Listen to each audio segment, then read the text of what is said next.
Hey traders, Richard K from Price Action and Income, and welcome back to another market geometry here from Price Action Income for this week.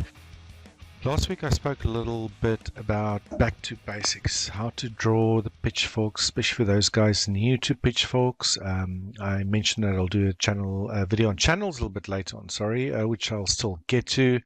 But I've had a few requests as well to just go over a very important tool, or that's part of a tool set in most trading platforms, and they're related to the Fibonacci retracements and extensions. Now, I won't really go into fibs as much as where they actually came from, but I think what's really important to show you guys how Fib retracements and extensions are generally used, and how I specifically like to use these tools in my own trading, especially when I combine them with market geometry as well.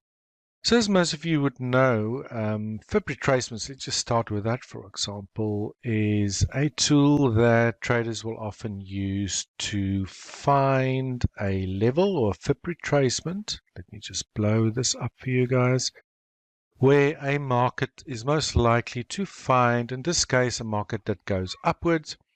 After we had a fin swing upwards, where a market is likely to find support on the way down before the previous upwards move continues. This is obviously if you would known that this was an important low, but let's just consider you thought this was an important low and you seen this first move higher, and you wanted to see a level or discern where a level might be, where price might find support in this case before the next trend continues higher.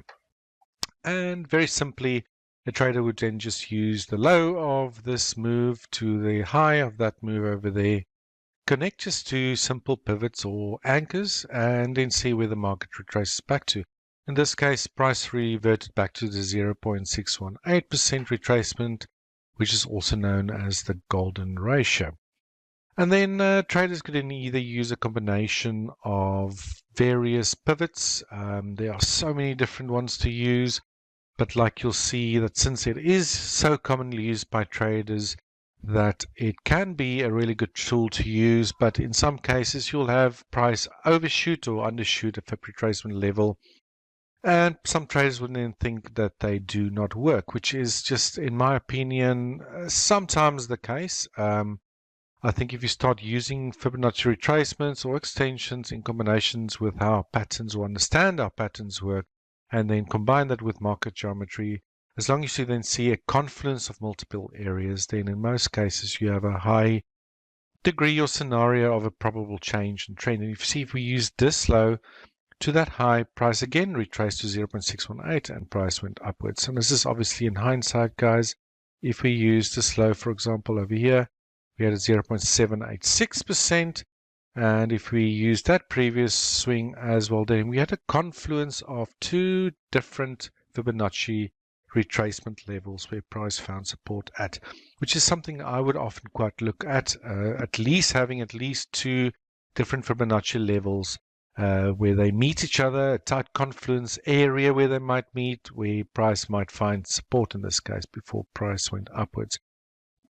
Just quickly, if you would then just use, for example, like I do, the pitchforks, and you would draw a pitchfork and use your correct settings. Let's just use the modified in this case. Then you'll see that there was a confluence of multiple, how can I say, market geometry levels in confluence with two different Fibonacci retracements levels at this low here before price went upwards.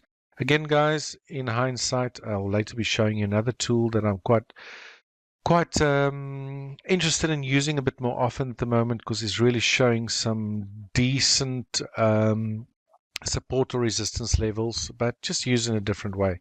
But we'll get to that a little bit later. One thing, though, is that if you would, for example, want to discern where this could have ended, this correction lower from this high here, then it's quite often a good idea to use the pivot or point from where this move started from to the upside. There we had a 50% retracement.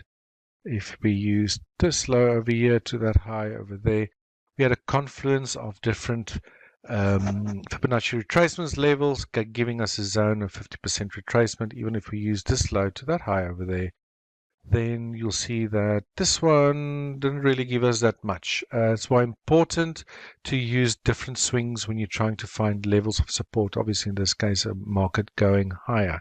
Again, this is just basic, simple stuff. Traders use this all over the place, trying to discern where a move that's going counter trend might find support or resistance, depending on which direction you are trading, to figure out if support will come into an area. Obviously, if you've got a decent strategy, you might look at different things like MACDs or RSI or whatever to discern if price reach a Fibonacci level, if that would be a low, and then try to get into a trade.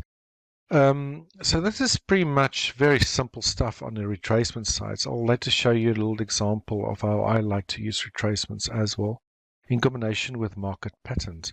The one way that I really like to use fibs is my extensions. And how I particularly like to use this is once I believe that a trend is in place, is to use a very important swing. In this case, that high there to this low, obviously here, you wouldn't have known this until price broke above that high, obviously.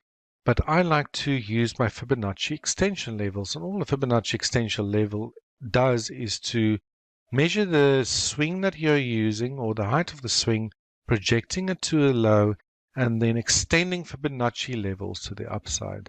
And as you'll see here, we're not doing zero values. That will be retracements. In this case, it will be 1.382, 1.618, 1.786, and then I like to put in the 200%, which stands for 2 in TradingView, on the extension side of things as well. And how I like to do this is, as you all know, if you've been watching my videos long enough, is that I like to find the end of corrections and then trade when the trend resumes, in this case upwards. Now, how I like to use my extensions is to select important pivots, extend it to the upside, and because a lot of traders in this case again uses fibs, in this case extensions, there will quite often be a lot of profit taking when price reaches important Fibonacci extension levels. Here's a very good picture perfect example of what happened when price reached the 100%. We had a small retracement lower. And since a lot of traders are watching these levels, I can, let's say for example, before price got there, just draw in my Fibonacci extension levels and be waiting for price to reach these levels before I would start looking for a correction. And then if I can then time that correction properly using market geometry, I'll then have a good idea that a correction will firstly A, happen from a Fibonacci extension level, and then B, try to find the end of it before the trend resumes again. Here we have another example where price actually vibrated, as we call it, up and down the 1.382%, but look what happened when price reached the 1.618, which is the golden ratio, Fib ratio. Again, we had a decent proper correction to the downside. In this case, if you would have tracked this properly, this is actually a trade we did take, then you, and knowing how patterns evolve, and you would then have known that you got a high probability with decent risk versus reward trading this to the upside again. So I like to use my, just as a quick recap, my extension levels to look for potential areas where traders will either take profit or you'll have sellers entering into the market. And if you assume that the trend would continue, then it's reasonably to expect that the trend would obviously continue after correction. And that's why I use market geometry to track a correction before a trend resumes again. These levels are just great to watch to know that traders might be taking, like I said, take some profits at this level, or sellers stepping into the market. So they are great to watch and they are great to wait for as well. And once a correction then happens, to track it and try to get into a trade. Here we have again, we have the 1.786% hit and we had a minor correction. In this case, we had what we were calling, because we're looking at daily, we'll look at a 4 hour a little bit later. We had a beautiful triangle correction taking place there. And I'll show you a little bit how I use Fibonacci's levels to discern how a triangle can be traded. Okay guys, so that is the two basic tools. We either the Fibonacci retracements or the Fibonacci extensions.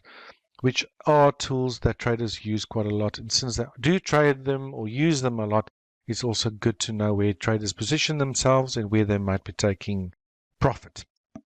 All right, so then we have a very little known tool that not many people trade with or use that often.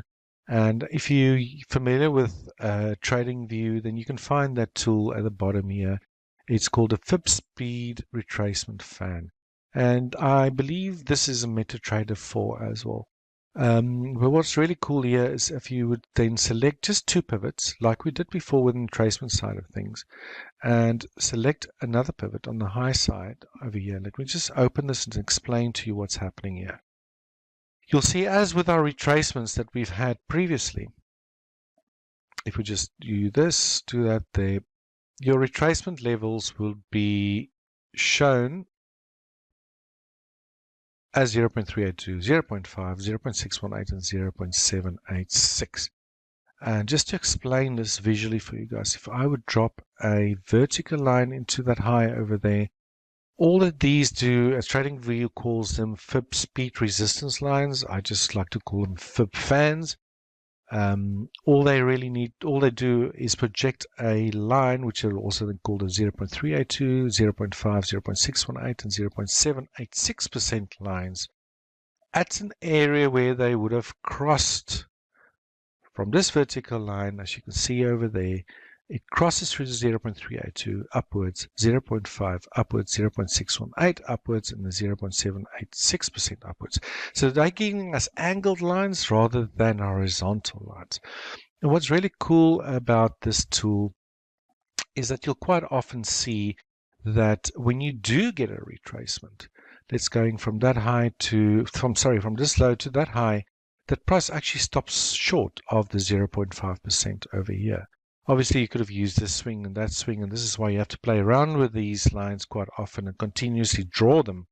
But what's quite cool about the Fib speed resistance lines, as TradingView call them, is that you'll quite often find that if you do miss a Fib retracement horizontal level, that price will find support at one of these speed resistance Fib levels. In this case, 0.618%. And even it will work for quite a lot of cases in a very strong trending market. Just using those pivots, and the price went upwards, it found resistance again under 0.382. Again, a tool you'll have to play around with. And I suggest that you try to use, as a trend progresses, lows or from the previous swing to the next high again. There we have it again. We have the 0.618% Fib retracement line or angle that supported price. And this is pretty cool. This is where you'll see that the 0.382% and the 0.618% price overshot the 0.382 a little bit, but there was a confluence of your horizontal line and your angle line, which is a pretty strong resistance level, because we have a confluence of two different lines, horizontal and one trend line coming together at that level over there. And if you would then use market geometry as another tool, then you'll get three confirmation levels or areas at this level here. This is another trade that we've taken last year. This case, it was an ABC that turned out to be a double zigzag. And as you'll see, just using a pitchfork quickly, if I use that over the first ABC, and you'll know that an ABC turns into an X wave, and then you have your secondary ABC going lower. This would not have worked in that case. That's why it's important to understand how patterns work, and you'll then draw another pitchfork over your secondary ABC. Let me just label that for you guys to show you exactly what a double combo would look like. You'll have an ABC, they call it WX, and then you have a Y. Those that don't understand how these patterns work, I really recommend that you look into them. They are very fantastic patterns to follow, especially when you start using market geometry, and they quite often guide you to help you use the right pivot points. So now in this example, we had a 0.382 horizontal line, we had the 0.618% Fibonacci angle line, or a fan line as they're called, and we also had the low red warning line of a pitchfork over the second ABC. So we had 1, 2, 3 different lines coming together at an end, and this is quite often what I would like to see. For me, just using a Fib retracement level is not enough. You'll quite often see that price overshoots this level. You at least want to see 2 different confirmations from different Fibonacci levels. In this case, we used the horizontal and then the Fib fan, and we also had the lower red warning line from market geometry side, which then all gave us 3 different conditions or confluences at an area where price reversed from. Okay, so that's a really cool tool to use. I'm not sure many people or many of you guys are familiar with this, but it's definitely worth looking into if you have access to that tool.